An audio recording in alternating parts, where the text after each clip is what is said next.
Hello అండి, మా ఇంటి స్టైల్ మ్యాగీ ఎలా చేయాలో చూద్దాం రండి. స్టవ్ మీద ఒక గిన్నె పెట్టుకొని అందులో ఒక 2 స్పూన్ల ఆయిల్ పోసుకోండి. ఆయిల్ బాగా హీట్ ఎక్కగానే తాలింపు దినుసులు వేసుకొని అవి కూడా వేడెక్కాక 2 మిరపకాయలు సన్నగా కట్ చేసుకున్నవి వేయండి. అవి బాగా మగ్గివ్వండి. అవి బాగా మగ్గాక మీడియం సైజ్ ఆనియన్ని సన్నగా కట్ చేసుకోవాలి. కట్ చేసుకొని అవి కూడా వేసుకోవాలి. అవి బాగా మగ్గాక చిటికెడు పసుపు వేసుకోవాలి. పసుపు వేసుకున్నాక మ్యాగీ మసాలా వేసేయాలి.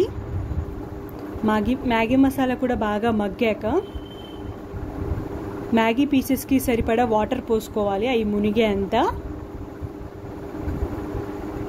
అవి బాగా మసలనివ్వాలండి. తలపెళ్ళాడుతున్నప్పుడు దాంట్లో మ్యాగీ పీసెస్ ఉన్నాయి కదండి, ఆ మ్యాగీ పీసెస్ అల్ల వేసేసుకోవాలి. అదంతా సపరేట్ అవ్వాలి. మ్యాగీ అంతా ఇట్లా పీసెస్గా కాకుండా సపరేట్ అయ్యేదాకా చేసుకోవాలి.